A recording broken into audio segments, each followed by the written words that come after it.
LG साहब, हमारे दिल्ली के हेल्थ मिनिस्टर, सभी हमारे भारत सरकार के अधिकारीगण, दिल्ली सरकार के और दिल्ली म्यूनिसिपल कॉरपोरेशन एनडीएमसी के सभी अधिकारी, सभी डॉक्टर्स, भारत सरकार के और दिल्ली सरकार के डीजीएचएस, सबसे पहले तो आप सबका मैं धन्यवाद करना चाहता हूं कि बहुत शॉर्ट नोटिस पे आप सब लोग, मैं जानता हूं कि कोविड-19 का हम सबके वर्किंग में बहुत प्रेशर है और उसका दिन रात उसके अंदर हम लोग जुटे हुए हैं, लेकिन इस सब के बावजूद भी ये बहुत इम्पोर्टेंट है, इसलिए ये उस कोविड-19 के प्रेशर में हम कहीं भूल ना जाएं या इसके ऊपर अटेंशन हमारी कम ना हो जाए, क्योंकि हम सब जानते हैं कि दिल्ली में खासकर डेंगू और चिकनगुनिया तो ये एंडेमिक डिजीज़ हैं और विशेषकर जो दिल्ली में कई सारी एजेंसीज इसको इम्प्लीमेंट करती हैं, जहाँ एक तरफ दिल्ली सरकार है, दिल्ली सरकार के अस्पताल हैं, वहीं भारत सरकार के अस्पताल भी हैं, एनडीएमसी अपनी जगह पर है, म्यूनिसिपल कॉरपोरेशन अपनी जगह पर है, प्राइवेट हॉस्पिटल्स हैं। इसलिए इन सब के बीच में बहुत सारा कोऑर्डिनेटेड एफर्ट हमको आवश्यक है। पिछले सालों को हम डाटा देख रहे थे तो 2015 में शायद सबसे ज़्यादा डेंगू के केसेस 15,867 दिल्ली में हुए थे और लगभग 60 डेथ्स भी हुई थी। 2016 में फिर 12,279 चिकनगुनिया के केसेस हुए और 2019 में 713 मलेरिया के केसेस भी हुए। इस साल सारे देश में लगभग 9,000 केसेस जो है ये डेंगू के अभी अप्रैल तक हो गए हैं, जो पिछले साल के मुकाबले इस पीरियड के अंदर होने वाले केसेस में लगभग दुगने से ज़्यादा हैं। ये अपने आप में महत्वपूर्ण है और इसी प्रकार से चिकनगुनिया और मलेरिया के केसेस भी कई सारे स्टेट्स में पिछले साल के इस पीरियड के मुकाबले ज़्यादा हो रहे हैं।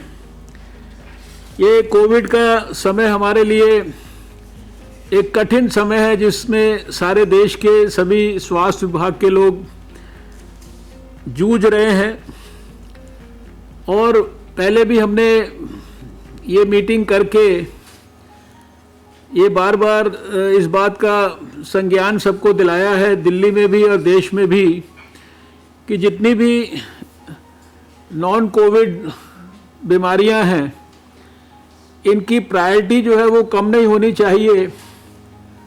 और होम मिनिस्ट्री ने भी जो हेल्थ सर्विसेज हैं नॉन कोविड से जुड़ी हुई, इनको एसेंशियल सर्विसेज के तहत उनको नोटिफाई भी किया है और इनको किसी भी कीमत पर इनकी डिलीवरी में कोई कॉम्प्रोमाइज़ ना हो, ये हम लोगों के लिए बहुत इम्पोर्टेंट है। ये वेक्टर बॉर्न डिजीज़ को हर एरिया में प्रिवेंशन की दृष्टि से,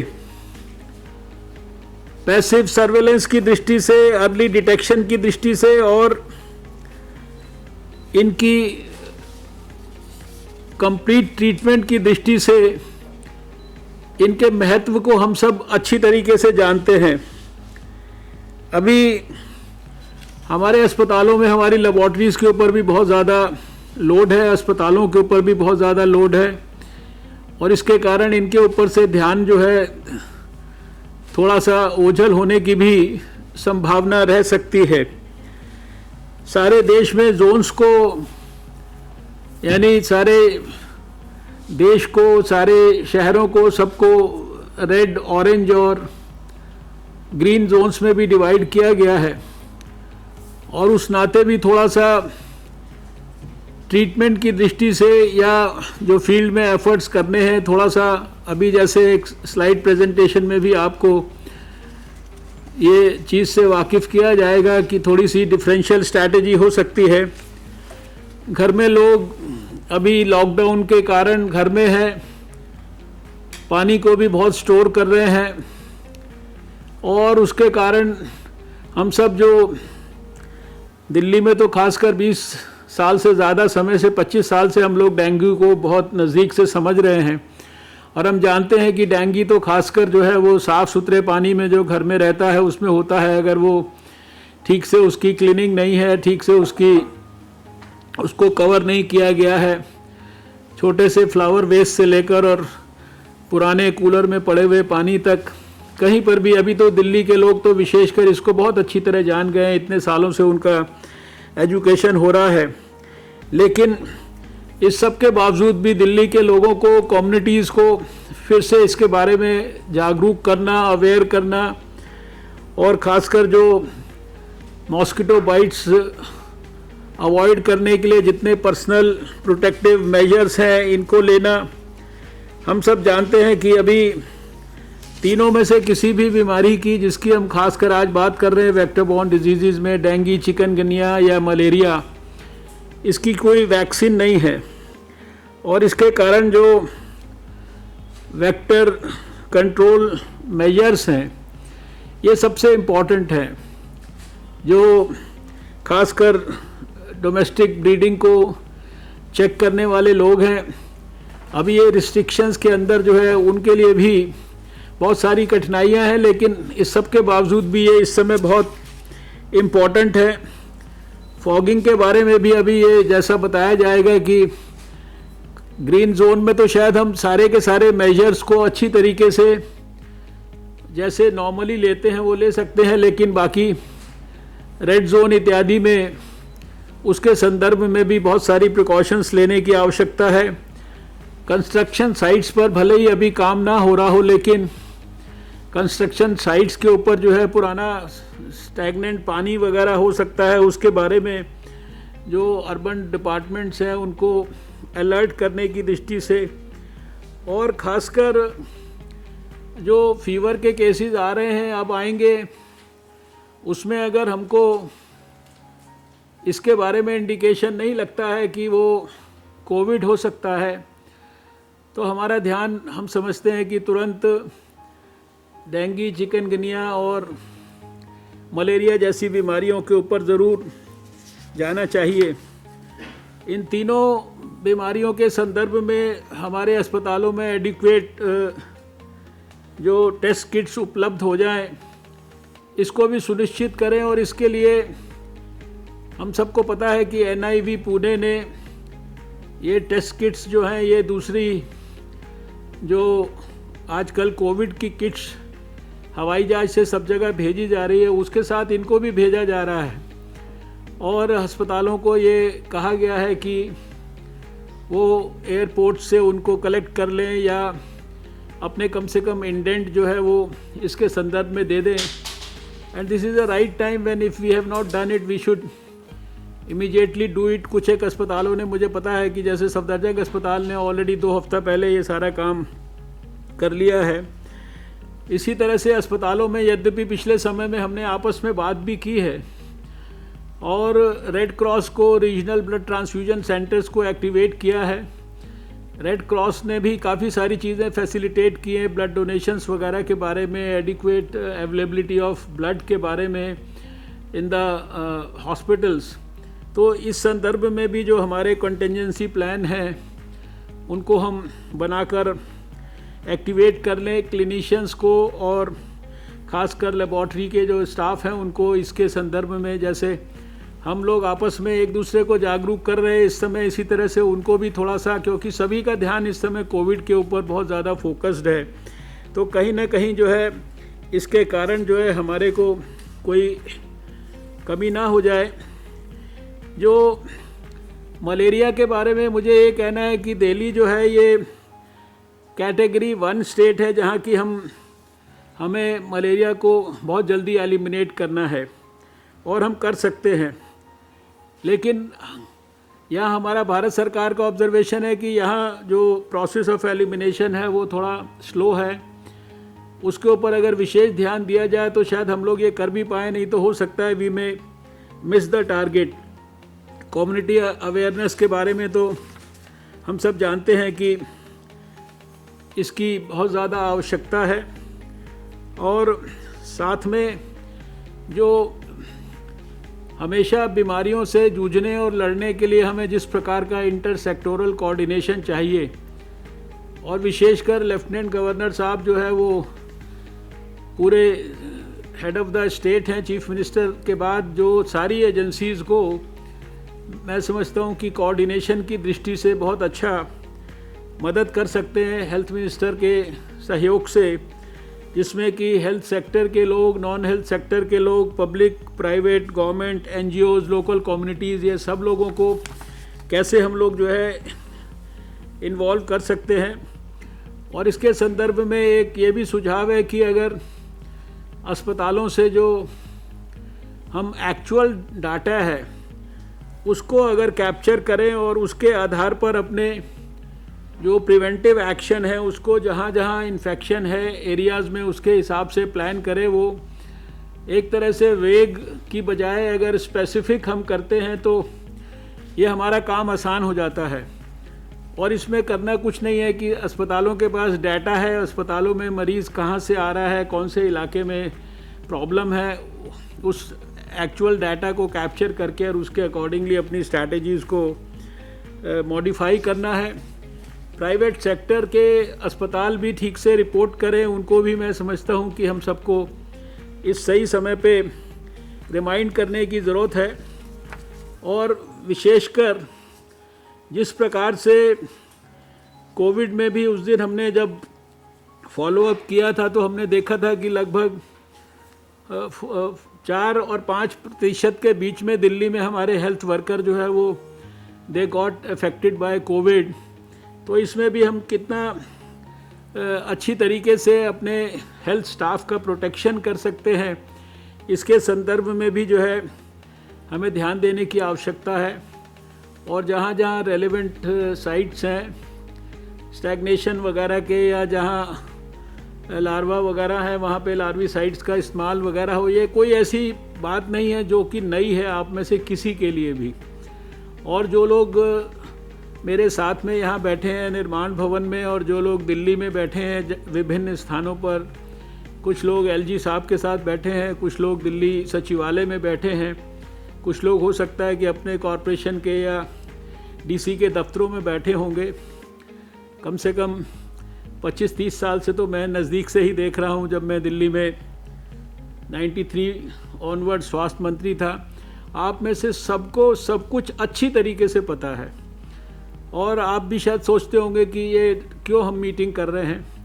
मीटिंग का सिर्फ करने का उद्देश्य यही है कि कोविड के इमरजेंसी के रहते और कोविड में पूरी तरह इन्वॉल्व हुए हुए हमारा ध्यान इसके ऊपर से कहीं ना कहीं हम चूक ना जाएं और हमारे ध्यान के अंदर कोई कमी ना रहे, इसलिए केवल आपका ध्यानाकर्षण करने के लिए हमने ये मीटिंग बुलाई है।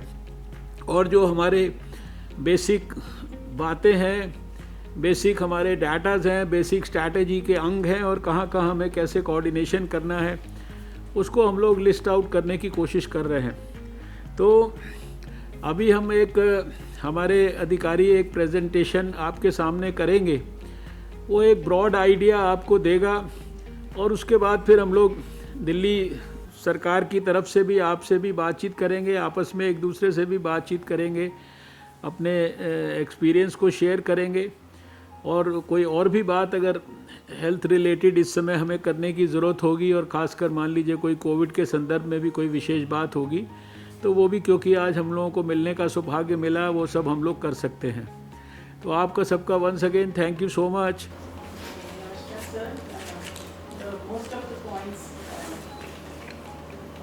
The Honorable Health Minister has mentioned most of the important things which need to be covered. We have made a very condensed small PPT which is kind of an enumeration of the very same points which have been mentioned by the Honorable Minister. As we know, dengue, chikungunya and malaria are prevalent in Delhi. Dengue and chikungunya is transmitted through a daily bite of mosquito called Aedes. Malaria is transmitted through a night biter called Anopheles. And cases tend to increase as the monsoon will set in because the vector density gets high. And the peak of transmission takes place between August to November, with the peak touching in the month of October. Coming to the Delhi position, there's a broad indication as to how Delhi has been performing in dengue. Last year we had 5,077 cases throughout the year. And if we compare the data up to this time of the period, that's 2nd of May, last year there were 42 cases. As compared to that, we have 46 cases this year. There's a very slight increase. Next. Coming to the month-wise trend, as I showed, if you see this particular graph, it's in the month of October that the real spike takes place, starting from July, and it ebbs down around November or December. This is an important slide which we want to bring into focus for the senior authorities of Delhi administration. This shows the dengue distribution. If we have a look at this slide, more than 70% of cases are shown as either from outside, that the infection has been brought by people from outside, and untraced after investigation. So this is a cause of concern because only 20 to 25% cases are owned up by the authorities within Delhi, with North TMC, South TMC and East TMC claiming just 1 to 4% of the total cases.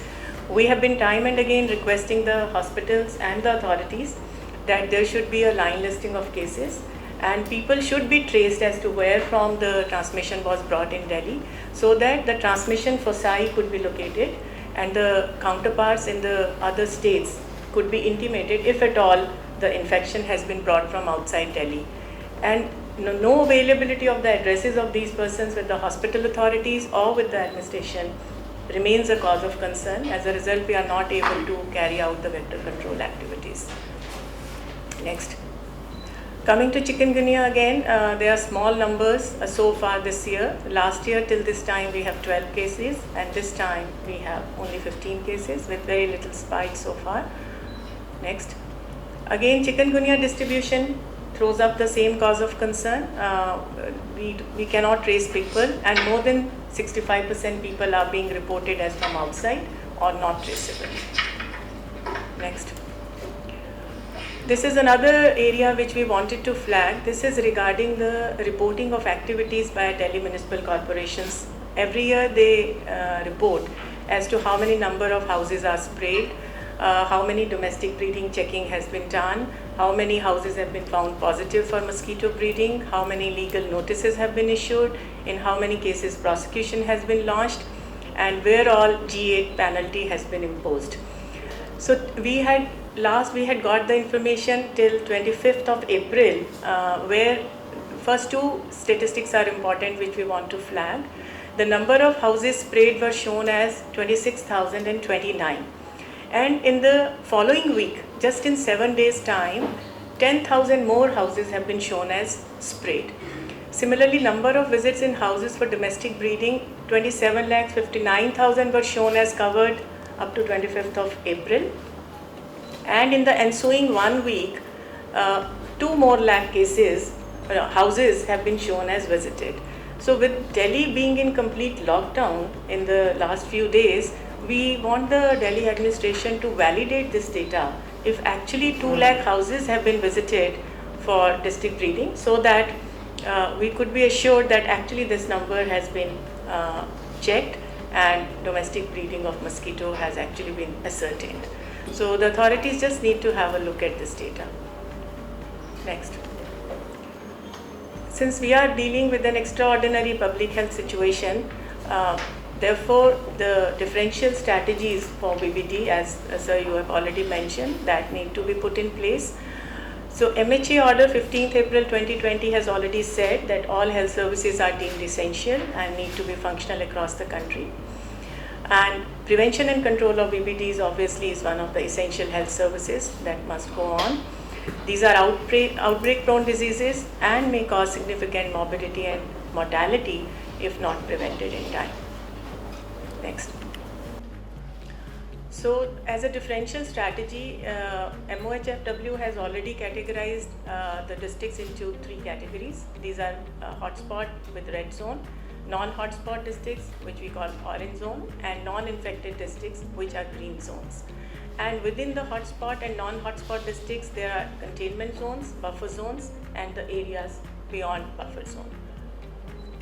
So coming to the differential strategies for VBDs in these 3 zones, there are cross-cutting guiding principles which are there for all the programs. I just reiterate those, that there are guidelines from MHA and MOHFW pertaining to COVID-19, and there are related updates. So these guidelines and updates have to be the primary reference points for any kind of differential strategy.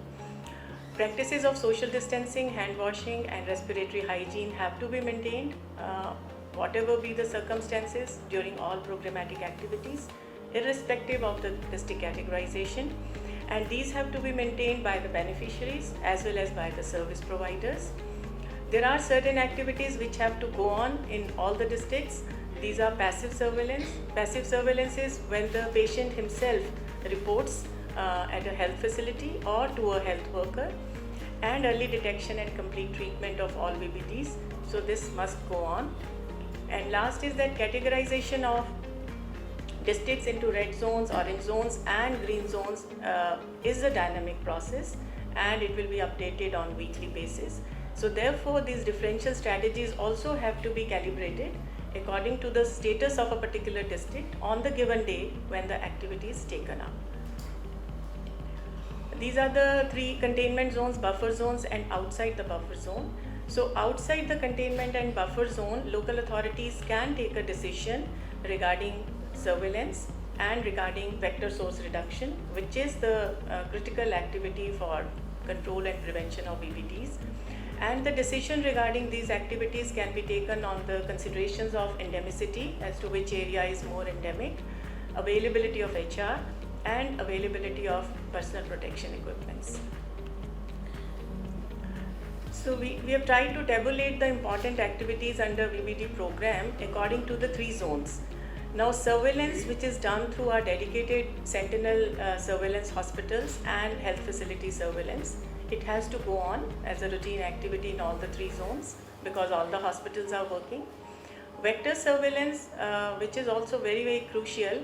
So we suggest that in the containment areas, along with the COVID-19 activities, vector surveillance activities can be easily clubbed. And in rest of the areas, the authorities can take a decision according to the ground situation, and if it permits, it must be taken up in a routine manner. As far as green zone is concerned, all activities have to be continued as a routine. Diagnosis and case management, as I already said, that has to be continued in all the 3 zones. Integrated vector management, which includes larval source reduction, that is with the help of larvicides. Again, with COVID-19 activities, this must be taken up in containment areas, and in the rest in a routine manner. Fogging for dengue would largely be indoor space spray. So it has to be very carefully done in containment area after assessing the COVID-19 situation, and in rest of the areas as per the existing guidelines. Outdoor fogging, sir, we have not mentioned here because it can cause breathing problems and if there are COVID-19 patients. So outdoor fogging this time we have not really recommended. Otherwise also in the program it is done sparingly, only on the basis of the occurrence of the cases of dengue. Epidemic preparedness and outbreak management has to go on. Supply chain management, which includes the insecticide supplies and diagnostics and drugs, that has to be continued. And IEC BCC, which is a very, very important component of a vector-borne disease control program, engaging the community, making them aware, engaging the school children and other people, that must go on through whatever medium and media the government thinks appropriate, it should go on. Coming to malaria, sir, this shows the trends of malaria. Although the numbers are not very large, last year we had 713 cases of malaria in Delhi. But these numbers are important because Delhi is a category 1 state and is targeted for elimination this year itself. So far we have 11 reported cases of malaria. Last year till this time there was just one case. So malaria has shown an increase of 10 cases in this short time. Distribution of malaria cases, again we have the same issue which we have with dengue and chikungunya. A large, if you see, 56% of the malaria cases are not owned up with reference to the area where they have taken place, and they are shown as untraced after investigation. So again this hampers our efforts to find the transmission foci and to take activities like IRS and other malaria reduction activities. State is maintaining less than 1 API up to each sub-center. That's why it is in category 1. But number of cases is fluctuating. No death has been reported in Delhi due to malaria since 2015. Next. Because we have to achieve malaria elimination in Delhi this year, so annual blood examination rate has to be increased. As per the guidelines, which we have National Strategic Plan, it should be up to 10% and it's less than 1% in Delhi. API is of course 0.04. So state needs to now focus towards case-based surveillance. Each and every case must be audited and must be investigated, whether it's an indigenous transmission case, because for malaria elimination, sir, the indigenous transmission should be reduced to 0. Only then we achieve elimination. And Delhi has yet to make malaria a notifiable disease. Last year also, sir, you had requested Delhi that malaria should be made a notifiable disease. It is still to be done. What is the reason that ये lieutenant governor साहब से और स्वास्थ्य मंत्री जी से request है कि ये इसको नोटिफाइबल करने में क्या हमें हिंड्रेंस क्या है? What is the problem? करवा देंगे सर, करवा देंगे। इसको करवा दीजिए। आई थिंक एटलीस्ट इसका रिपोर्टिंग एंड ऑल इसी वीक में कर देंगे। चलिए आगे। इसी वीक में कर देंगे सर। ठीक है, thank you. So strategies, differential strategies for malaria are just the same as these were in the case of dengue and chikungunya, so I will not repeat it. It's just the same strategy. Next. So we are trying to ensure the diagnostic supplies, as you have also mentioned, for dengue and chikungunya. There were some snags in the supplies in the month of March because of sudden lockdowns.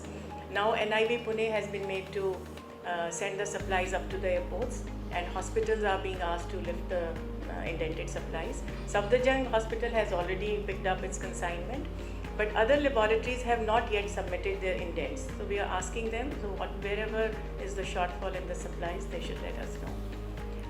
Next.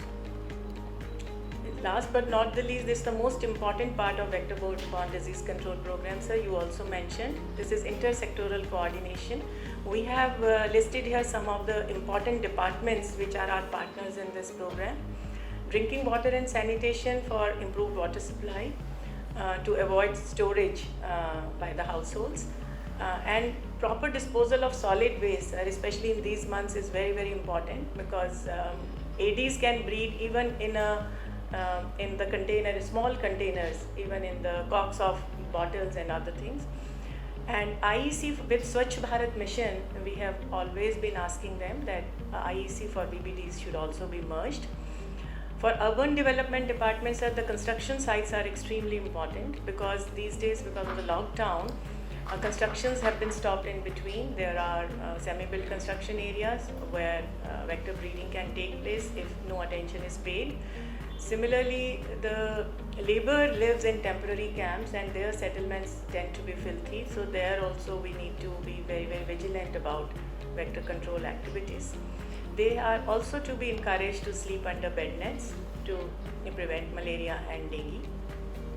The Department of Rural Development and Panchayati Raj again has to take care of IEC for the community members to prevent mosquito breeding and to use bed nets to prevent malaria and dengue. And water supply in rural areas should also be ensured regularly so that water storage does not take place unnecessarily. Education department plays a very, very important role for us for BBD program. Students these days are having their lessons online, so they should also be encouraged for adoption of personal protection measures like wearing full sleeve clothes, use of repellents in their homes. And last year we had encouraged them to be ambassadors for their home cleaning and for source reduction. Public Relations, Press and Printing Department of Delhi government should also have integrated IEC with COVID-19 for VBDs. Whatever media they would like to choose would be good for that. Women and Child Development Department, sir, takes care of pregnant mothers and children through various kind of advocacy methods and messaging so that pregnant women remain safe, especially from malaria and dengue. And we have some other authorities in Delhi, which are Railways and Delhi Cantonment Board. So they should be encouraged to report their VBD cases under their jurisdiction. Regular vector surveillance and vector control activities also need to be taken care of in these areas. That's all from our side. Now we can probably have the feedback from Delhi government and the municipal commissioners also. Or can we start from Delhi government side? हाँ नमस्कार sir. जी sir ये जो आपने बताया इसके ऊपर start करते हैं वेक्टर कॉम का।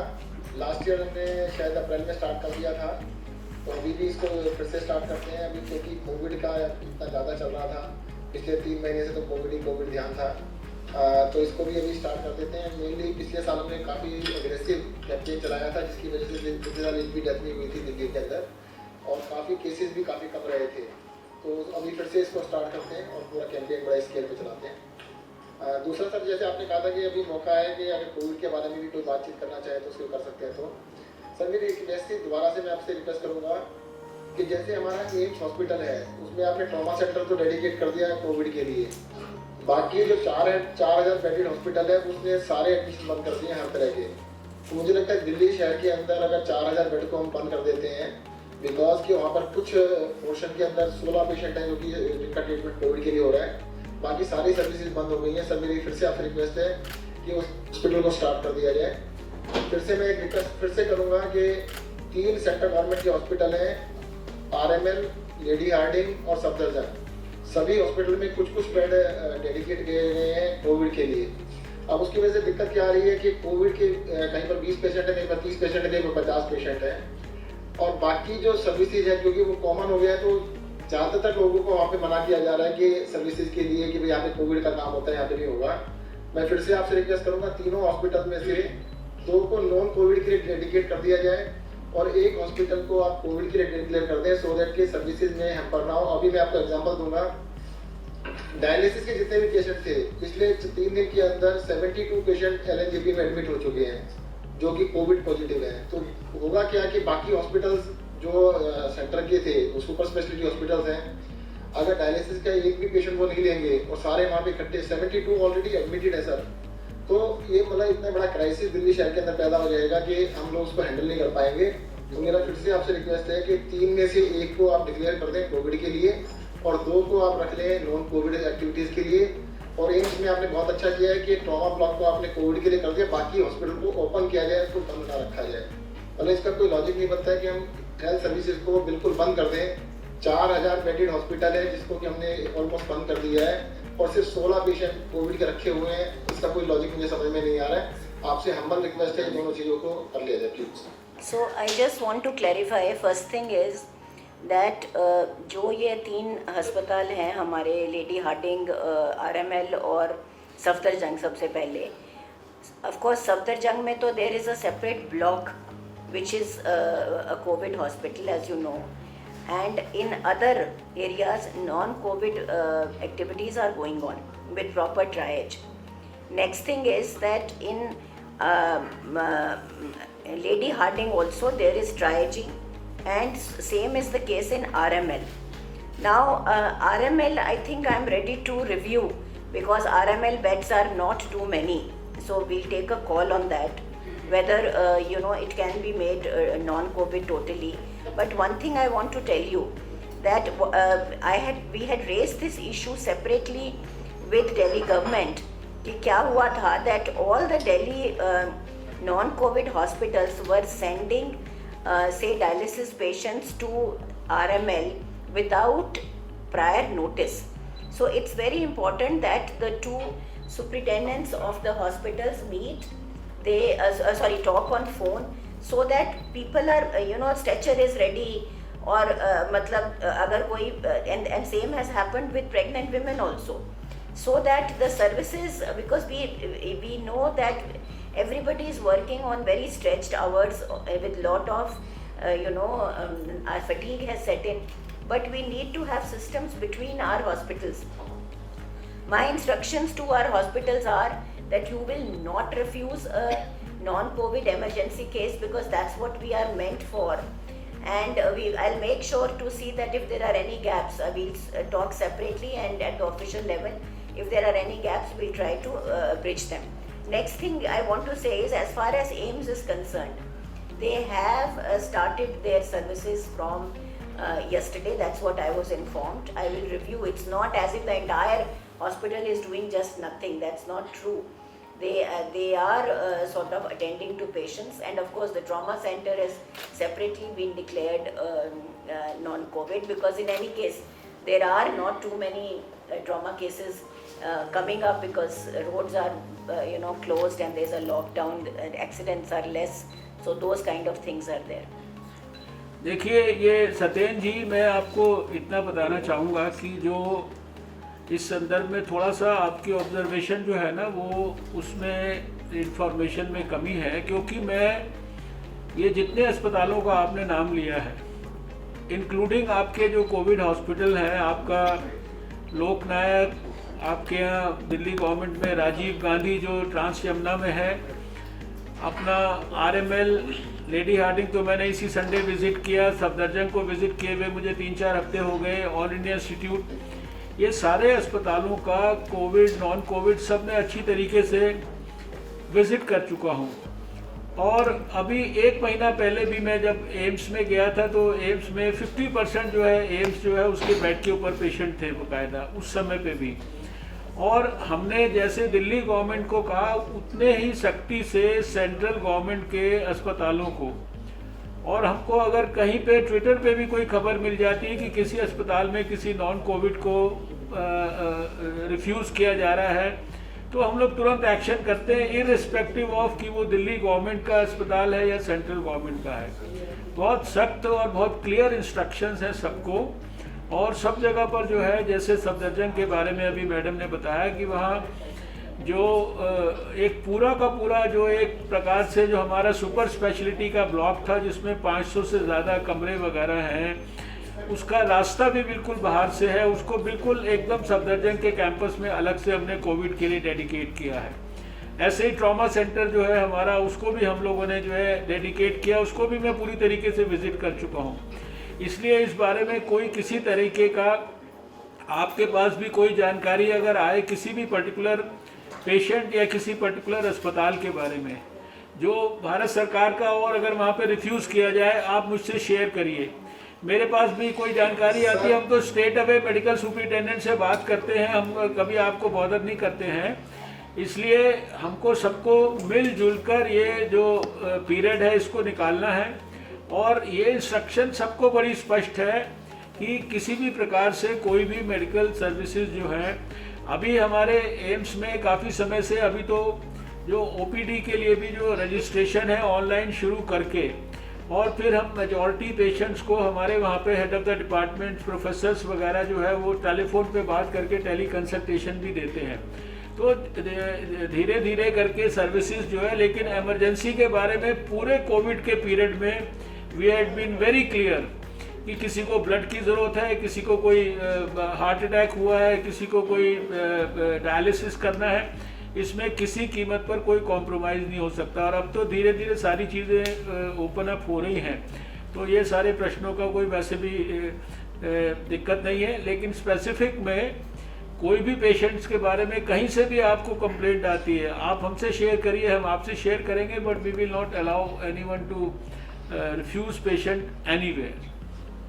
सर, मैं आपसे दोबारा से एक बार रिक्वेस्ट करूंगा, हमारी जब मीटिंग हुई थी हमने पहले दिल्ली में 5 हॉस्पिटल्स को पार्टली किया था, पार्शियली हमने कोविड के लिए किया था, पार्शियली वो सर्विस दे रहे थे। तब आप ही ने कहा था कि भाई ये बहुत कंफ्यूजिंग है और इसमें सर्विसेज में दिक्कत आएगी, तो बिल्कुल आपकी बात को मानते हुए हमने इमीडिएटली 2 हॉस्पिटल्स को फुल्ली, एक 2000 बेड, एक में 500 बेड हमने सिर्फ कोविड के लिए किए। उसके बाद सर्विसेज में बड़ा आसानी होगी हमारे लिए भी।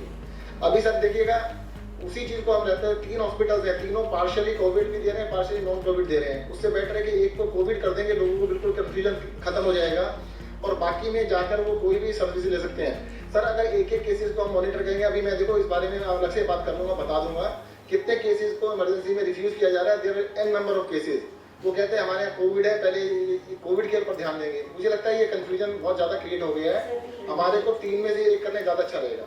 और आप ही ने मेरे को गाइड किया। नहीं, वो आपकी बात जो आप कह रहे हैं, हम ये नहीं कह रहे हैं। देखिए मैंने इसीलिए आपको कहा, जैसे ऑल इंडिया इंस्टीट्यूट है उसको हमने उसका ऑल इंडिया 16 पेशेंट है, वो एक 17वां पेशेंट लेने को तैयार नहीं, ऐसा नहीं। अरे आप देखिए, समझिए, आप समझिए, मैंने क्योंकि सारे खुद विजिट किए, डिटेल में देखा है सारी सिस्टम को। ऑल इंडिया इंस्टीट्यूट ने अपने 2 अस्पताल जो है डेडिकेट किए हुए, एक एम्स झज्जर और एक ट्रॉमा सेंटर। और ट्रॉमा सेंटर का जो अस्पताल है कोविड के लिए और जो एम्स झज्जर है उसके अंदर हम लोग जो पेशेंट्स की जो सेवियरिटी है उसके हिसाब से डिवाइड करते हैं, ताकि एक जो इन्फेक्शन का लेवल जो है वो अस्पतालों में एक प्रकार से सारे के सारे सिस्टम जो है हम उनको इन्फेक्ट ना कर दें पूरी तरीके से। और इसी तरह से सफदरजंग जो सामने ही है वहाँ पर आप एक बार आप विजिट करिए, आपको खुद एहसास होगा, फिर आपका कन्फ्यूजन दूर हो जाएगा। ये यहाँ पे पूरा कम से कम 500 बेड्स का पूरा कम्प्लेक्स है, वो देखने में ही एक अलग अस्पताल लगता है। क्योंकि एक अब जैसे लेडी हार्डिंग मैंने अभी कल परसों विजिट किया, वहाँ पर सारी मैटरनल और बच्चों की जो सर्विसेज हैं उनको हम लोग जो है किसी कीमत पर उनको आप डिसबैंड नहीं कर सकते, क्योंकि डिलीवरी आप नहीं बंद कर सकते या बच्चों की केयर नहीं बंद कर सकते। इसलिए वहाँ पे हमारा एक पूरा का पूरा नया ब्लॉक है जो हम कैंसर के लिए शुरू करने वाले थे। अभी मैंने लास्ट ईयर उसको विजिट किया था, अभी फरवरी के अंदर हमको उसको इनॉग्रेट करना था। हमने उसको कैंसर की जगह इनॉग्रेट ना करके हमने उस पूरे ब्लॉक को, जिसमें 4 फ्लोर्स हैं, मैं अभी इसी संडे को वहाँ पे देख के आया हूँ, उसको हमने कोविड के लिए हमने कन्वर्ट कर दिया। तो ये एक प्रकार से जहाँ जहाँ जितना मैक्सिमम संभव था, और उनको हमने बिल्कुल एक्सक्लूसिवली अलग किया है अस्पताल से। वहाँ पे उनके रास्ते भी अलग हैं, उनके जाने के गेट्स भी अलग हैं, और उस बिल्डिंग के अंदर भी कोविड को आने के लिए अलग रास्ते हैं। मेरा सुझाव ये है कि एक बार आप हमारे अस्पतालों में, हम सबको कहते हैं, आपको इन्वाइट करते हैं, आप एक बार विजिट करो, you will be happy to see. और खासकर आप एम्स में और इसमें झज्जर में जाके देखेंगे, एकदम स्टेट ऑफ द आर्ट जो टेक्निक्स भी यूज़ हो रही हैं, जो प्रोटोकॉल्स भी यूज़ हो रहे हैं, वो बहुत ही एक्स्ट्रा ऑर्डिनरी प्रोटोकॉल्स यूज़ हो रहे हैं। आपको भी मतलब आनंद आएगा, उनको देख के बड़ी खुशी होगी आपको। तो बाकी आपने जो भी बात कही है उसको और हम दोबारा से अपने मेडिकल सुपरिटेंडेंट से पर्सनली बात करेंगे, और कोई ऐसी पर्सनल आपको जब चीज़ें ध्यान में आती हैं आप हमें शेयर करिए, हम तुरंत we'll take it up with the concern MSS. तो अभी ये जो म्यूनिसिपल कमिश्नर्स हैं, थोड़ा सा अगर हमें इसके बारे में बताएंगे, क्योंकि अभी ये कहा गया कि एक जो बहुत सारे घरों का सर्वे वगैरह हुआ है उसके अंदर क्या प्रोग्रेस हुई है, और जो डाटाज वगैरह भी बताए गए हैं, थोड़ा ओवरऑल क्या तैयारी है इसके एंगल से कुछ उसके बारे में वास्तव में बातचीत हो रही है कि नहीं हो रही है, मलेरिया और जो डेंगू के बारे में। तो can we talk to some of the municipal commissioners, south Delhi और ईस्ट दिल्ली, नॉर्थ दिल्ली? नमस्कार सर। जी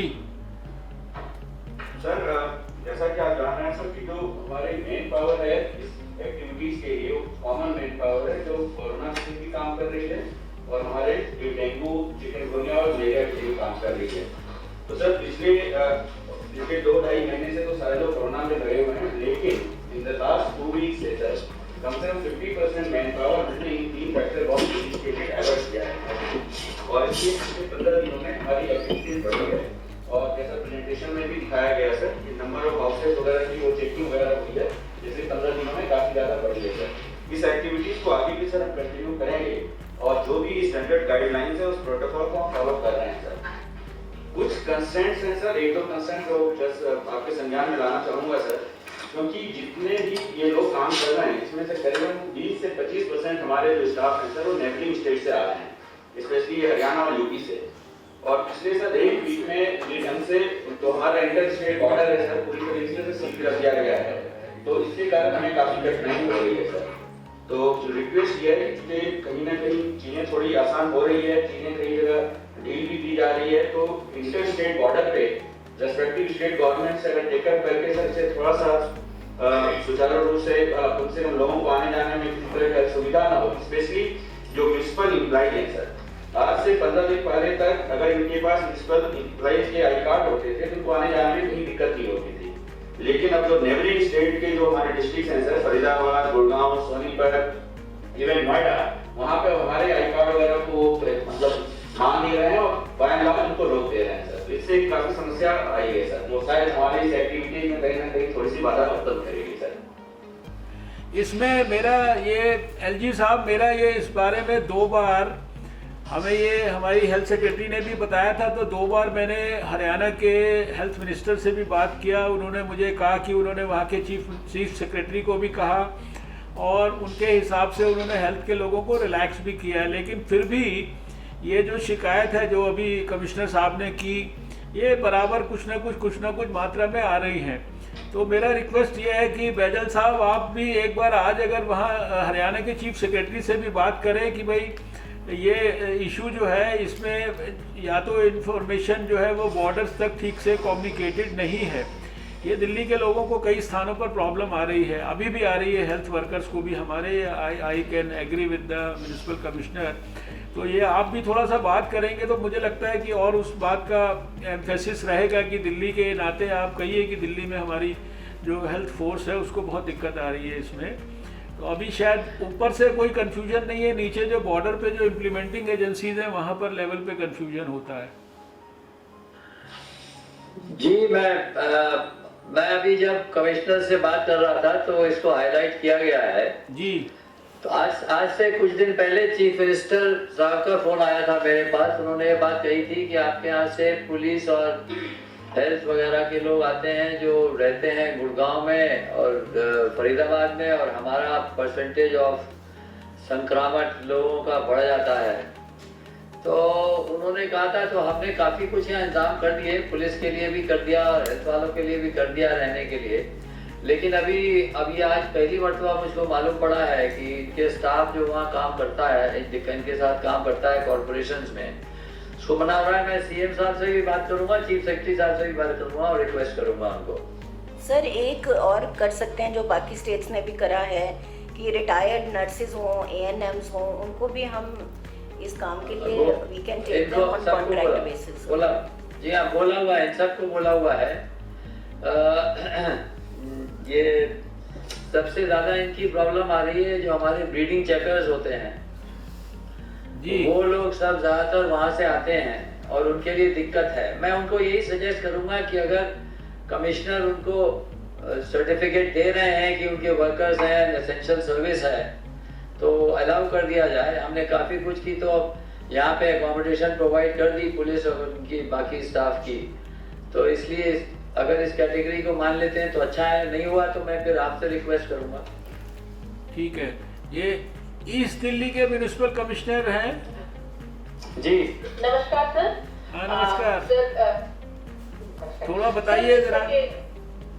जी सर क्योंकि हमारा जैसा सर ने भी अभी बताया कि जो स्टाफ है now that is facing dual burden both of this covid as well as the other vector borne diseases जिनका सीजन अब ऑलमोस्ट शुरू हो गया है सर। तो हमने अपनी थोड़ी सी स्ट्रैटेजी मॉडिफाई की है for vector surveillance activities based upon high endemicity. हमने 16 ऐसे एरियाज आइडेंटिफाई किए हैं which are more prone to the outbreak। तो सर वहाँ हमने अपनी एक्टिविटीज स्टार्ट कर दी हैं। मेजॉरिटी लकीली मेरे पास जो इसमें से 10 एरियाज हैं they are outside the red zone, तो वहाँ हमें दिक्कत नहीं आ रही। और sir anti larval activities also we have started, बड़े बड़े ड्रिल्स में पावर स्प्रे वगैरह सब शुरू कर दिया है सर। बट एक प्रॉब्लम आ रही है, जो डीपीसीज मेरे पास जो अवेलेबल हैं अभी, जैसा सर ने बताया वो प्रॉब्लम तो है ही सर, बिकॉज मेरे पास भी नोएडा और ये गाजियाबाद से वर्कर्स आते हैं, तो सर वो तो एक कॉमन प्रॉब्लम हमारी है ही। बिसाइड्स दैट सर क्योंकि डीपीसीज को बहुत सारे लोग घरों के अंदर जाना अलाउ नहीं कर रहे हैं अभी, तो वो भी एक दिक्कत अभी हमें आ रही है। बट मतलब पेरीमीटर में हम लोग डोमेस्टिक पेरीमीटर में सारा वो लोग सब एक्टिविटीज हमारी ट्रैक पे हैं। मैं सर दो चीज़ें कहना चाहूँगी मैम कि एक तो यू आर राइट कि people are not allowing them to go in, मगर अगर जैसे विजिट पे जा रहे हैं तो वो आगाह कर दें कि आप खुद ही चेक कर लें, ये उसका टाइम है। And last year Delhi had done very well और हम सब इकट्ठे मिलके भी गए थे, शुरू किया था हमने। So that's my request number 1। Number 2, ये जो अभी आपको प्रेजेंटेशन दिखाई जॉइंट सेक्रेटरी ने, इसको हम थोड़ा सा रिवाइज करेंगे। Actually it's not the red zone which is relevant, it is the containment zone that is important. And बहुत अच्छी तरह से दिल्ली ने कंटेनमेंट जोन्स डिफाइन करी हुई हैं। So we should actually go by the containment zone, not right. by the red zones. Absolutely right. Absolutely right. ये north Delhi की म्यूनिसिपल कमिश्नर, सर नमस्कार सर। नमस्कार। सर हमारा सर हर साल हम 15 अप्रैल के आसपास पूरा शेड्यूल स्टार्ट करते हैं इंटेंसिव चेकिंग का। इस साल भी हमने स्टार्ट कर दिया था। मेजर कंस्ट्रेंट हमारा तभी आया था क्योंकि for the last 2 weeks we were having the problem with the Haryana border, तो अचानक हमारे स्टाफ जो पहले आ रहे थे नहीं आ पा रहे थे। Otherwise we have been doing the work of the sanitization and other covid related activities and the anti breeding activities, दोनों हमारा साइमल्टेनियसली हमने मैनेज किया है सर अभी तक। अभी कंटेनमेंट जोन भी हमारे एक एक करके अगर डिकंटेन होते रहे the way they are going, then more staff will be free and a bit of that constraint will be reduced sir. एक और बात है सर कि हमारे जो कंस्ट्रक्शन साइट्स भी है, हमारे मार्केट्स भी सारे बंद हैं। उन एरियाज के लिए अब धीरे धीरे जैसे ओपनिंग अप होगा वहाँ पे हमें सेपरेटली इंटेंसिव प्लान करके वहाँ पे हम और चेकिंग करेंगे sir. Otherwise no major constraints sir, we are doing the job. Thank you. अभी ये एनडीएमसी चेयरमैन कुछ कहना चाहते हैं? सर नमस्कार सर। सर हमारे यहाँ भी सर जो एंटी मलेरिया कार्रवाई चल रही है सर, और हमने अभी तक सर करीबन 1.25 लाख जगह को चेक कर लिया है। हमारा एम्फेसिस ये है कि सर जहाँ पर पब्लिक प्लेसेस हैं, जहाँ की वाटर एक्यूमुलेशन के चांसेस है, जैसे फाउंटेन्स हैं, नालाज हैं, वहाँ पे हमारा एम्फेसिस है ताकि वहाँ बिल्कुल ब्लीडिंग नहीं हो। अक्सर ये पाया जाता है कि वहाँ से सर काफ़ी ज़्यादा ब्लीडिंग होती है और काफ़ी संख्या में मस्कीटोज पाए जाते हैं सर। और अभी तक सर हमारे यहाँ कोई केस नहीं हुआ, सिर्फ एक मलेरिया का केस हुआ है सर, और जो चेकिंग है सर वो चल रही है सर। जी थैंक यू। डीएचएस दिल्ली कुछ कहना चाहेंगे? Director health services Delhi, is he there? हाँ बोल रहे हैं। कुछ कहना चाहेंगे? नमस्कार सर, आप यहाँ सर? हाँ बताइए। Namaskar sir, मैं doctor Nutan Mandeja, looking after the charge of DHS these days. Sir why हमने जो है वो इसका NBPT-CP का काम भी साथ साथ जो है चला रहे हैं और लोगों से अनुरोध कर रहे हैं कि while you are visiting the house for COVID related activities, please use this opportunity to drop a word about the malaria, the dengue thing also. We are seized of the fact कि हमारे पास 11 cases हैं malaria के, which is and we are trying to look at the options how we can achieve the elimination as we are required to do in the current year. But because of the COVID related activities, काम थोड़ा धीरे है पर sir will pick up. Now we are picking up on these areas. Thank you sir. Thank you. So what we have suggested is that when people are going for work of COVID, whether it's contact tracing or visiting areas, regular, along with that, the same awareness about source reduction etc. can happen instead of having separate staff deployed. ये भी एक message दे दिया जाए because we are aware of the constraints at this time, given that HR is in short, so उसको साथ में मिलके ही करना पड़ेगा sir, whether it's surveillance or awareness on source reduction. Obviously, we have to optimally utilize our manpower and the time that we have available right now between COVID and non-COVID things. But the purpose of this meeting is that we wanted to draw everybody's attention to this very, very important issue also. So anyone else, Health Secretary Delhi may like to say something if she wants. Sir, the point, sir, that you have told, sir, very clearly that what is to be done, sir, we are doing the thing, but due to COVID, the speed is slow, sir, but we are going to pick it up, sir. Thank you, sir. Okay, thank you. Any DC wants to say something to add to what Delhi is doing and to add to the quality of the meeting? किसी DC को कुछ कहना हो तो बताइए।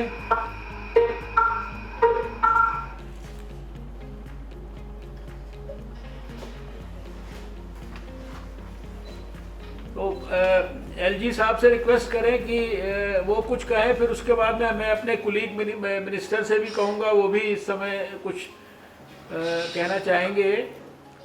LG साहब। तो sir सबसे पहले मैं आपको बहुत शुक्रिया अदा करता हूँ कि आपने बड़ा टाइमली ये मीटिंग को बुला लिया, क्योंकि इट इज़ ट्रू कि everybody's concentration was on covid handling it, और वक्त आ गया था कि वेक्टर बोर्न डिजीज के बारे में भी सोचना चाहिए। तो जैसा अभी एक चीज़ जो निकल कर आ रही है मैन पावर की, आपने सजेस्ट किया है, मैं चीफ मिनिस्टर साहब से, चीफ सेक्रेटरी हरियाणा से बात करूँगा कि अगर हमारे कमिश्नर्स उनको परमिशन देते हैं या सर्टिफिकेट देते हैं कि वो हमारे लोग हैं, तो वो देख करके अगर फील्ड स्टाफ को इंस्ट्रक्शन दे दी जाए तो लेट देम कम, तो हमारा काम आसान हो जाएगा।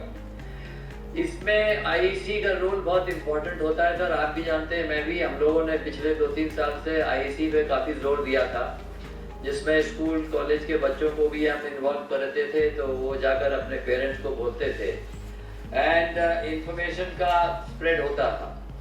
अब इस बार क्योंकि स्कूल्स बंद हैं, कॉलेजेस बंद हैं, हालांकि ई लर्निंग क्लासेस ऑन हैं, लेकिन वही इफेक्ट नहीं होता ई लर्निंग क्लासेस का जो फिजिकल होता है।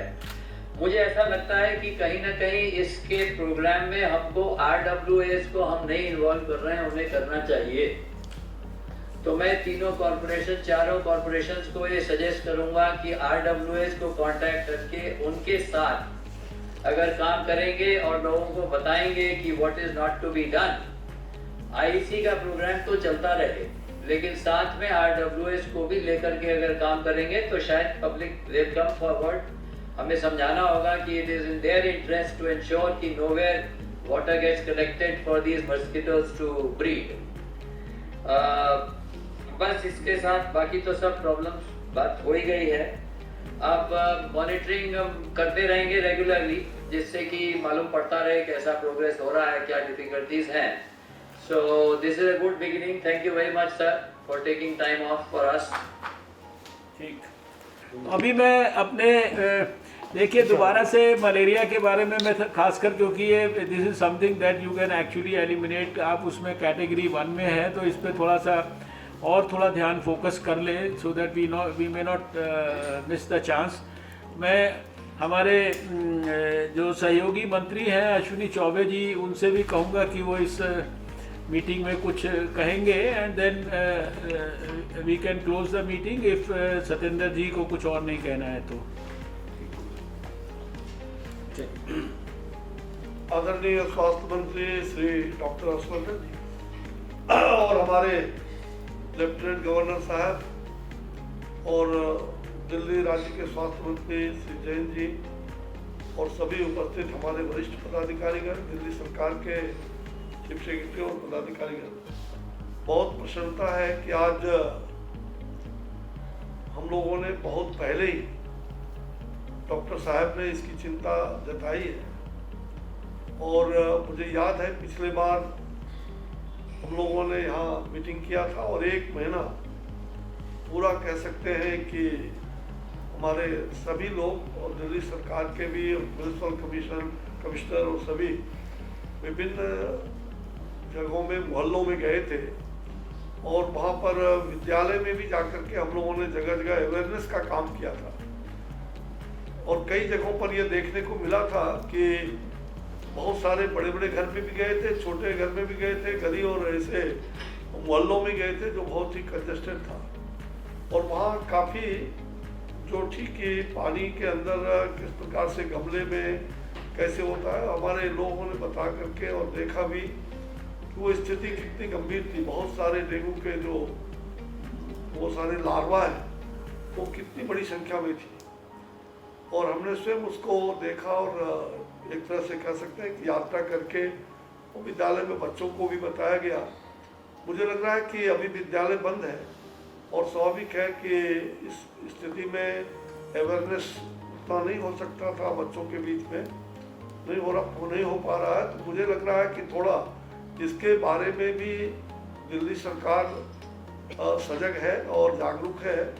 तो कुछ इस बारे में जहाँ ऑनलाइन बच्चों को पढ़ाया जा रहा है और बच्चे वहाँ के साथ रहते हैं, तो इसके बारे में ज़रूर जागरूक किया जाए कि भाई डेंगू और इस मच्छर से घरों में जो पानी स्टोर करते हैं, और अभी थोड़ा ठीक कहा डॉक्टर साहब ने कि अभी सब लोग अपने घर में ज़्यादा पानी रखने का प्रयास भी करते हैं, तो उससे जो डेंगू के लार्वा उत्पन्न होते हैं उस पर थोड़ी गहराई से चिंतन करने की आवश्यकता है।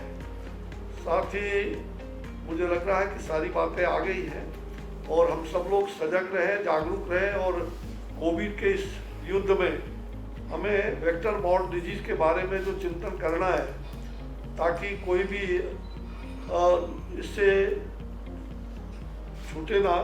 हमने देखा कि 2015 में जहां 15,000 केसेस थे, घटते घटते बीच में फिर बढ़ा भी, और अंत में हमने जा कर के 2019 में 5,000 से कम केसेज हुए। और मुझे लग रहा है कि इसको लेकर के हम लोगों ने प्रयत्न भी किया है। हमें कोविड के साथ ऐसे वेक्टर बॉर्न डिजीज से भी लड़ना है, तो इसके लिए जागरूक रहें, यही सबसे बड़ी बात है। और सामूहिक रूप से हम लोग सब मिल के लड़ेंगे, ऐसा हम सब लोगों का प्रयास निरंतर जारी रहे। और एक आग्रह के साथ कि ठीक ही डॉक्टर साहब ने भी वो ध्यान दिया है कि दिल्ली जो मलेरिया का फेज 1 का है, इसमें थोड़ा हम लोगों की और भी जागरूकता और इस पर सक्रियता होने की आवश्यकता है, ताकि 2020 में मलेरिया का उन्मूलन हम दिल्ली से कर लेंगे। यह जो संकल्प है ये पूरा हो सके। बहुत बहुत धन्यवाद, सबको नमस्कार। देखिए, ये अच्छा उन्होंने याद दिलाया कि आपको सबको याद है कि लास्ट ईयर जब हम लोगों ने ये मीटिंग की थी, उसके बाद दिल्ली में ये म्यूनिसिपल कॉरपोरेशन के सभी लोगों के साथ मिलके और 272 टीम्स हम लोगों ने बनाई थी। और आप सब लोग जो है एक हफ्ते तक हम लोग फील्ड के अंदर भी गए थे। मैं स्वयं भी फील्ड में जो है कई जगह पे साउथ दिल्ली में दूसरे स्थानों पे गया था, वहाँ RWS के साथ मीटिंग की थी, घरों में गए थे और साथ में स्कूलों के अंदर भी गए थे। कई इस तरह के कार्यक्रम पिछले साल हुए थे। तो हम जानते हैं कि फिजिकली उस तरह के कार्यक्रम शायद इस बार ना संभव हो, लेकिन अभी जो चेंज्ड वातावरण है इसके अंदर और नए क्या इनोवेटिव तरीके हो सकते हैं, जिसके साथ अभी LG साहब ने भी कहा RWS के साथ भी ये कम्युनिकेट करने के लिए तो बहुत सारे तरीके हो सकते हैं। अभी मैंने यहाँ अपने इसी जगह से बैठ के पिछले 10-15 दिन में अपनी पूरी पार्लियामेंट्री सीट के सारे RWS के साथ मैंने कम्युनिकेट किया इसी वीडियो कॉन्फ्रेंस के थ्रू जो है। उस समय तो उसका फोकस ज़्यादा कोविड के प्रति था, लेकिन may be similarly we can think of doing that for this particular aspect also. तो दिल्ली सरकार और दिल्ली के म्यूनिसिपल कमिश्नर्स और जो भी अपने आप मेयर्स को और जो आपके अधिकारी हैं कॉरपोरेशन में उनको भी इन्वॉल्व करिए, सब लोग NDMC के लोग, और LG साहब से भी आशीर्वाद लीजिए, सत्येंद्र जैन जी से भी आशीर्वाद लीजिए, और सब लोग मिलके नए इनोवेटिव तरीक़ों से कैसे हम सारे दिल्ली के लोगों का ध्यान इसके ऊपर आकृष्ट कर सकते हैं। अभी तो लोग घर के अंदर हैं, तो घर के अंदर और कुछ नहीं तो कम से कम अपने घर में मॉस्किटो ब्रीडिंग नहीं हो रही है, ये तो चेक करने के लिए उनके पास पर्याप्त समय है। केवल उनको ध्यान दिलाने की ज़रूरत है। अभी घर में हो आप तो दिन भर घर में रहते हो, तो मच्छर के काटने की ज़्यादा समय जो है उसको मच्छर को उपलब्ध है, इसलिए अपने घर की ब्रीडिंग जो है उसको अच्छी तरीके से चेक कर लो कि कहीं ब्रीडिंग तो नहीं हो रही है, कोई एडीज तो किसी साफ पानी में नहीं पनप रहा है। तो मे भी एक नए तरीके से हम लोग इसको अवेयरनेस को घर घर तक पहुंचा सकते हैं। हम भी आने वाले समय में जो हमें पब्लिक प्लेटफॉर्म मिलेगा जिस पे हम बात कर सकते हैं वो हम ज़रूर बात करेंगे। और आप लोग भी जो है जहाँ जहाँ लोगों को कम्युनिकेट कर सकते हैं उस तरीके से करें। अभी तो फ़िलहाल 17 तारीख तक तो लॉकडाउन है, थोड़ा थोड़ा जो है लॉकडाउन को ओपन अप किया गया है ग्रीन जोन्स के अंदर जो है, तो जैसे भी उसके हिसाब से आप सबको उचित स्ट्रैटेजी लगती है। तो हम किसी भी कारण से नहीं चाहते हैं कि कोविड के क्राइसिस में दूसरा कोई नया क्राइसिस हमारा पैदा हो या लोग सफ़र करें। तो इन्हीं शब्दों के साथ मैं आपका सबका हृदय से बहुत बहुत धन्यवाद करता हूं, विशेषकर एलजी साहब का और दिल्ली के स्वास्थ्य मंत्री का, और साथ में सभी अधिकारियों का जो भारत सरकार में मेरे साथ हैं उनका भी, और दिल्ली के अंदर जो है सभी हमारी एजेंसीज़ के सभी वरिष्ठ अधिकारी आए हैं। आपने अपना बहुमूल्य समय दिया है, बहुत बहुत आपका धन्यवाद। और आपके सबके बेहतरीन स्वास्थ्य की शुभकामनाओं के साथ हम इस मीटिंग को समाप्त करते हैं। नमस्कार। देखिए, आज हमने जो वेक्टर बॉर्न डिजीज़ हैं जैसे डेंगू है, चिकनगुनिया है, मलेरिया है, ये 3 विशेष रूप से बीमारियां हैं जो अभी जो मई जून के बाद विशेषकर बरसात का मौसम शुरू होता है और इस समय इनके केसेस आने शुरू हो जाते हैं, और फिर जैसे जैसे समय आगे बढ़ते हैं इन बीमारियों के संदर्भ में अपने सहयोगी मंत्री चौबे जी के साथ और अधिकारियों के साथ दिल्ली सरकार में लेफ्टिनेंट गवर्नर, वहाँ के स्वास्थ्य मंत्री और वहाँ के सभी दिल्ली सरकार के अधिकारी, दिल्ली की तीनों म्यूनिसिपल कॉरपोरेशन के अधिकारी, एनडीएमसी के अधिकारी, इन सब के साथ हमने बातचीत की है। और जो ये तीनों बीमारियां हैं, डेंगू, चिकनगुनिया और मलेरिया, इनके संदर्भ में जो तैयारियां हैं उनकी समीक्षा की है। इस मीटिंग को इस समय करने की विशेष रूप से ज़रूरत इसलिए भी थी कि सारे हेल्थ सिस्टम का ध्यान जो है वो कोविड के अंदर लगा हुआ है और कोरोना वायरस के कंट्रोल में पूरी तरह से बिज़ी रहते इन महत्वपूर्ण विषयों पर ध्यान कहीं बट ना जाए, उनसे ध्यान ओझल ना हो जाए, इसलिए अस्पतालों में जो डेंगू के लिए, चिकनगुनिया के लिए टेस्टिंग किट्स की व्यवस्था करनी है, डॉक्टरों को सेंसिटाइज करना है, उसकी रिपोर्टिंग करनी है, उसके जो ब्रीडिंग साइट्स हैं चाहे वो घर में हो या घर के बाहर हों, उनके ऊपर लार्विसाइडल ऑपरेशंस करने हैं, या जो अलग अलग जो दिल्ली में रेड, ऑरेंज और ग्रीन जोन्स हैं उनमें क्या क्या स्ट्रैटेजी के तहत इन बीमारियों को काबू करना है, कैसे सरकार की और गैर सरकारी सारी एजेंसीज़ के बीच में कोऑर्डिनेशन करके रखना है, कैसे लोगों को RWS के माध्यम से इस परिस्थिति में भी इसके बारे में एजुकेट करना है, सेंसिटाइज करना है, और ये कोशिश करनी है कि इन बीमारियों को हम ठीक प्रकार से ध्यान में भी ले आएँ, इनके इलाज की भी अस्पताल में ठीक से व्यवस्था हो जाए, इनके लिए अगर ब्लड वगैरह की ज़रूरत है उस परिस्थिति के लिए भी हम अपने आप को पूरी तरीके से तैयार रखें, और इनकी ठीक तरीके से रिपोर्टिंग भी सिस्टम के अंदर हो, क्योंकि दिल्ली में पिछले साल भी 5000 से ज़्यादा डेंगू के केसेस हुए हैं, और अभी मलेरिया के संदर्भ में ये कैटेगरी 1 में आता है। अगर थोड़ा प्रयास किया जाए तो मलेरिया को एलिमिनेट भी किया जा सकता है, तो वो भी बहुत आवश्यक है। तो आज की मीटिंग में सब विषयों पर विस्तार से चर्चा हुई है, कैसे जो है हमें इन बीमारियों को काबू में रखना है, और बीमारियां अगर अपीयर भी होती हैं तो उनका ठीक से इलाज हो, ठीक से रिपोर्टिंग हो, और कोई भी उसके कारण सफ़र ना करे। इस नाते ये मीटिंग की है, सब ने पॉजिटिव तरीके से अपनी अपनी जिम्मेदारी का एहसास किया है, और जो सारा सिस्टम इस समय कठिन परीक्षा से गुज़र रहा है, उसके बावजूद भी इन अत्यंत महत्वपूर्ण विषयों पर सबने पूरी तरह से ध्यान देने का हमको आश्वासन दिया है। सर लॉकडाउन स्थिति में जो कुछ रियायतें दी गई हैं उसके बाद कई छवियां ऐसी आ रही हैं जिसमें कि लोग सोशल डिस्टेंसिंग का पालन नहीं कर रहे हैं, क्या करना चाहिए? देखिए, मैंने पहले भी कहा कि जो सोशल डिस्टेंसिंग है ये आज के समय में जब तक वैक्सीन नहीं मिली है देश को या दुनिया को, तब तक ये सबसे बड़ी सोशल वैक्सीन है। अगर जितना मर्जी बड़ा खतरा हो जाए कोरोना वायरस का, लेकिन अगर मास्क लगाया हुआ है, सोशल डिस्टेंसिंग मेंटेन की हुई है, आपने भी देखिए कितना लंबा ये इसके साथ हैंडल लगाया है कि डिस्टेंस को मेंटेन कर लें हम लोग, तो ये सोशल डिस्टेंसिंग तो सबको फॉलो करना है। दिल्ली के लोगों से, देश के लोगों से बार बार हम लोग अपील कर रहे हैं, फिर अपील करना चाहते हैं कि लॉकडाउन के अंदर अगर कोई रियायत की गई है तो इसका मतलब ये नहीं है कि सोशल डिस्टेंसिंग को हम इग्नोर कर दें। सोशल डिस्टेंसिंग और अपने मुंह पर फेस कवर हमने लगाया हुआ है तो हमारी काफ़ी हद तक सुरक्षा हो जाएगी, इसलिए इसको कभी ना भूलें।